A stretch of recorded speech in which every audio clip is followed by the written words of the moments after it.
அவர்களுக்கு நன்றி. இத்துடன் அயலக தமிழர் உரையாடலும் நிறைவு பெறுகிறது. அன்பர்களே, அறிஞர்களே, இப்பொழுது நாம் இது நண்பர்கள் உணவுக்கான நேரம்.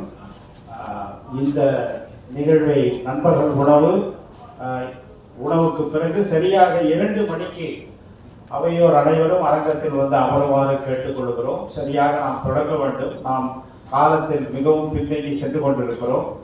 குறிப்பாக நண்பர்கள் உணவை தாமதிக்க கூடாது என்பதற்காகத்தான் சுருக்கமான அயலக தமிழர் உரையரங்கை முற்பகலுக்கு மாற்றி இலக்கிய அமர்வை பிற்பகலுக்கு மாற்றி இருக்கிறோம். இலக்கிய அமர்வுக்கு தலைமை ஏற்கவும் அதிலே கருத்துரைகள் வழங்கவும் வருகை தந்த அறிஞர்கள் இந்த மாற்றத்துக்காக எங்களை பொறுத்தருள வேண்டுகிறோம். இப்பொழுது நாம் விரைவாக நண்பர்கள் உணவுக்கு 2 இடங்களில் பரிமாறப்படும். இங்கேயும் சிறப்பு, இங்கே மதிய உணவு இங்கே பின்னால் பரிமாறப்படும். அதை விரைவாக முடித்து